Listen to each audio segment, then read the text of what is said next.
Welcome back to the channel. It's time to talk about the very best comic books you can read this week with special guest Jim from Weird Science. How you doing, Jim? I'm doing great, Wes. Thanks for having me on. I have some big shoes to fill. Drew's shoes in particular. Not that he has something wrong with his feet or anything, but it's cool being on the show. I watch it every week, so I'm fired up. And I don't know if this was a coincidence, but a pretty good week at DC, at least on the top end of things. DC had a badass week, actually, and that's going to be our featured comic book is Flash 786, Jeremy Adams, Aman K. Nahupan. If you have not been reading the Flash series, I don't know what to tell you. This is Wally West and his family. This is a Flash family book, and this is one of the few Dark Crisis tie-ins that's actually worth your time and money. I wouldn't say that this is crucial to read as far as the Dark Crisis story, but it gives you that Dark Crisis flavor that's actually enjoyable, which we're missing on a lot of other tie-ins. And this is basically Wally West running around the DC universe, introducing us to as many superheroes, some that you've forgotten about, as possible, really celebrating the DC universe. It feels like Jeremy Adams is really tapping in to his appreciation of DC Comics and everything that they have to offer and really highlighting it here. I agree. And the thing is, with this being a tie-in to Dark Crisis, I hate when you get tie-ins that don't actually deal with the regular book itself. And so this one ends up, while it's not necessary for Dark Crisis, I hope that people read it and see the flavor that Jeremy Adams is giving, because that whole deal with the Flash family, and now really impressing me with all of the characters, makes it feel big. It makes it feel bigger than most, if not all, of the tie-ins, like you said.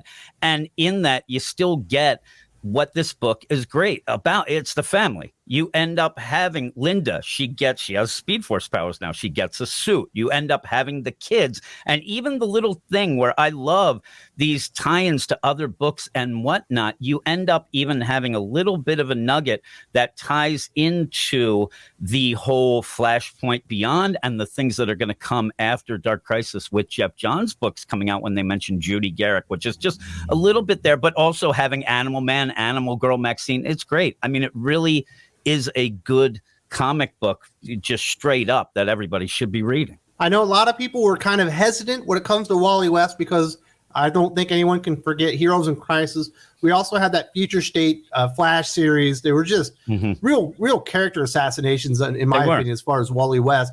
This is the series that is celebrating who he is, what he stands for, and seeing the kids finally back, Jai and Iris, with his wife, and it sounds like she's got big news that I don't think she's quite shared with Wally quite yet, that there might be another Flash baby coming on the way. You don't need to be hesitant. If you miss the Flash, if you miss Wally West, there's been a comic book for the last 18 months, absolutely worth reading, and definitely you need to check this one out. I cannot recommend it any higher. I can't either. And it kills me because, like you said, Heroes in Crisis, especially, I hope that these writers realize that the damage that they can do and the damage that they don't just do for a character, but also writers that pick up the character, because Jeremy Adams, since day one on this book, has pretty much been giving you what most Wally West fans want, but yet they're already turned off. They're already not wanting to read it because of what happened before. So if that's the case, if anybody out there is in that boat, get off the boat, get onto this, get on the trolley, because it's a great book and it looks great. Aman K. Napalan, I wasn't really that familiar with. This book looks incredible. It really does, especially with all the characters. Yeah, so that was like, it almost felt the closest thing that we have to World's Finest, so I cannot recommend that one high enough. Let's go over the indie comic scene. You have a couple of big recommendations. I've been off the Donny Cates bandwagon, but apparently I need to read Vanish #1 from Image Comics. Donny Cates reteaming up with Ryan Stegman. Obviously, they did a lot of great work on Venom. They did the two big events over there at Marvel Comics.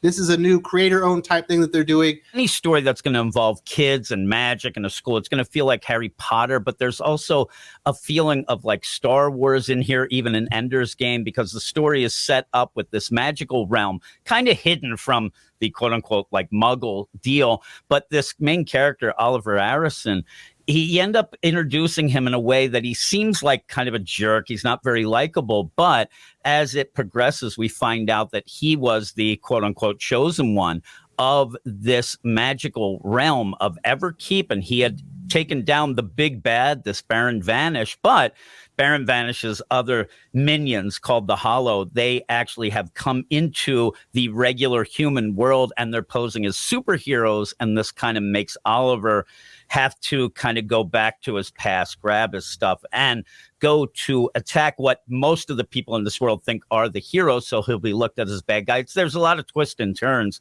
but Ryan Stegman's art's incredible. It's so good. So there you go. Definitely, if you were hesitant, Jim is saying Vanish #1. There's another recommendation that you have. Yeah. And I'm just gun shy on Valiant Comics as a whole. I know. They had a good series for Shadow Man. They decided to make it an event book, but we're not going to see that again until 2023. It feels like even if you start Bloodshot Unleashed, we get the first issue this week from Valiant, from Dennis Camp, John Davis Hunt, that likely they're never going to finish the series. So I didn't check it out. Mm-hmm. I did see some screen caps, and it felt like Dennis Camp knows who Bloodshot is. I'll give him that. The art by John Davis Hunt's really good. It's the first mature title, they said, which shocked me. Valiant's first mature reader title, and it's mature. It starts off pretty much with Bloodshot shooting his own head off because he wants to forget things, but then comes back, obviously. And the story set up, it is more of a scavenger hunt type of story where he is going to go and search out 27 escape living weapons, trying to, get revenge and maybe forget about his past. And it's done through present and flashbacks, which I'm not really big on that, especially with the first issue, but it plays out really well. And by the end, for somebody like me who didn't know much of Bloodshot, I kind of got the idea of the character. But like you said, I'm a little wary of Valiant as well. And especially with a scavenger hunt story that will extend that, hoping that they do finish it. Well, if you like Bloodshot and you're interested, definitely go read those Jeff Lemire series. He had, I think, 3 of them when Valiant relaunched. They're all very good. Let's go over to the big 2. We need to talk about Marvel Comics. We only have one recommendation from Marvel this week. You're going to Star Wars. Darth Vader #27, Greg Pak, Raphael Ianenko. Greg Pak has to play with this idea. Between movies, you know what happens with Darth Vader after these books. You can't have him die. There's not going to be that. But what they're doing is he is centering on the most abusive relationship of all time, in my mind, the Emperor and Darth Vader. And the Emperor just keeps screwing around with Darth Vader. And I like what happens here, even though you said it deals a lot with Sabe, who was Queen Amidala's handmaiden, played by Keira Knightley in the prequels. A lot of it is based on her, but the play here is to show that Darth is starting to kind of get mad at the Emperor, which will lead him to then betray him with Luke later. That's what the whole play is. I like it. This issue is good, not great, but I just wanted to shout out because I do really like the Star Wars books that are going on in that main line there. And in this, you even had him on this huge pod racer. It's a bunch of ridiculous things, but it's cool. And Darth Vader kicks butt in this like he would. But yeah, I would recommend it. As far as Marvel Comics go with Star Wars, since they've reacquired it, the Darth Vader titles have easily been the best. The Charles Soule, Kieran Gillen runs are absolutely fantastic. Definitely, if you're a fan of Darth Vader, there's some good stuff for you to discover there. Let's go over to DC Comics. This is a DC week. We got 4 DC comics we need to talk about. We've already hit one. Let's get to probably the best comic book of the week. Batman, Superman, World's Finest #7, Mark Waid, Dan Mora. It feels like we're being introduced to Boy Thunder. We've been hearing about this character as far as the solicitations and everything. We're getting an origin story here. I think kind of the coolest thing that Mark Waid is doing here is we're really seeing Dick Grayson as a kid relating to this other kid. And I love him treating him like a fun-loving kid being Robin. He's not so serious here, and it really makes me appreciate the character a lot more. And it's nice to see characters in a book actually have fun doing what they're doing, even if, things are down. And I do like this introduction to Kid Thunder.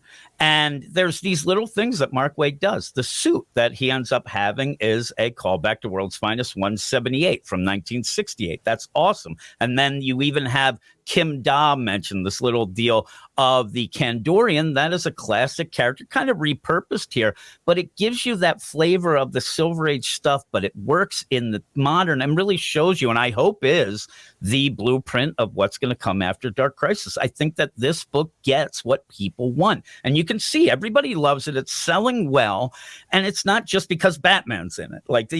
It's because it is just a comic that you read and have fun. You smile. And the story's good. A little tragic in this, but in a tragic way that you feel for this Kid Thunder.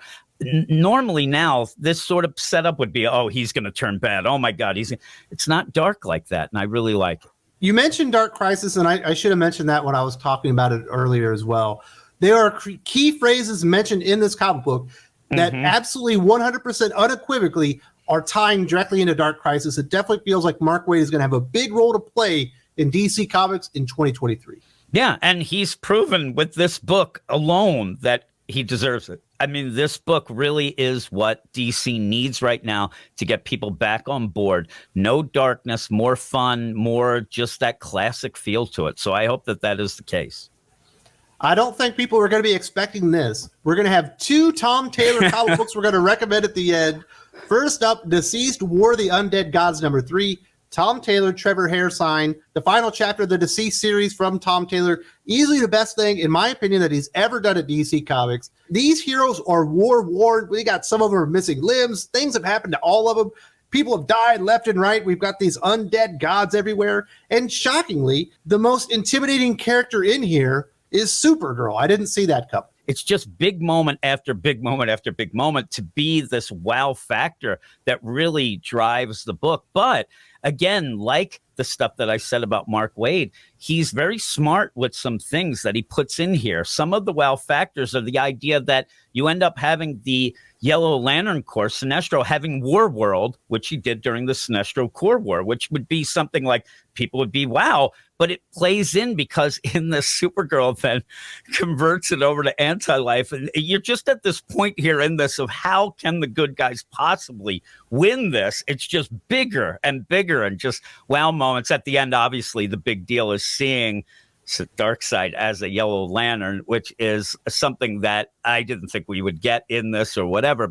And even then, that would make a cool figure. But you even have, Soranek and Kyle Rayner married in that. He does these little things in these Elseworld stuff that he just doesn't seem to do anymore in the regular runs of things that I think that really drives the story. Well, he's certainly pushing the pace as far as story, and that's one of the reasons I kind of fell off the Nightwing train. This is going to be our last recommendation. Nightwing 96, Tom Taylor, Bruno Redondo. Comic book looks beautiful. And finally, something happens in Nightwing. This story has been going on for 2 years now. We had the big confrontation with Blockbuster. We finally know something about Heartless. It only took 2 years to get here, but my goodness, this is easily the best issue of Nightwing we've had in well over a year at least. Finally gets what I hope is, the formula going forward. Dick Grayson solving his problems on his own, but yet still having his friends around doing things, and then also him and Babs by the end. Because, you get a big and finally having Dick Grayson beat the crap out of Blockbuster. Heartless comes in at the end and really ups the ante with that.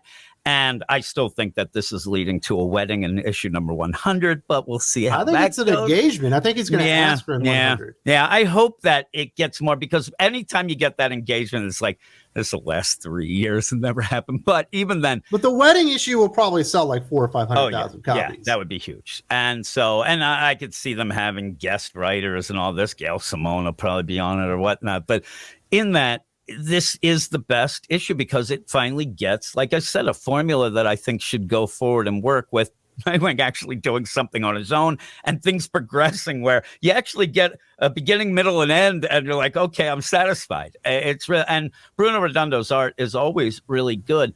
But in this, when things are happening like that, it even ups that, I think, in my mind. So, I haven't recommended this book in a while, and this is one where I think people can get back on. Good call on Redondo. I like his art quite a bit, but I'd kind of forgotten how good it can be when it's fast, kinetic, and action-paced, and there's consequences involved with the action. So, good job. Tom Taylor had 2 comic books I had to recommend this week. So, amazing. I actually laughed when I saw that. I'm like, oh, my God, what's going to happen? We talked about Batman, Superman, World's Finest. If you're not convinced yet, I actually did an entire video breaking down all the things about Batman, Superman, World's Finest that were working between Mark Waid and Dan Moore, the artist. Definitely check this out if you want some more information on the series. If you're a little bit gun shy, I think you'll want to buy this series after seeing this video. If you're on a mobile device, there's also a link in the video description.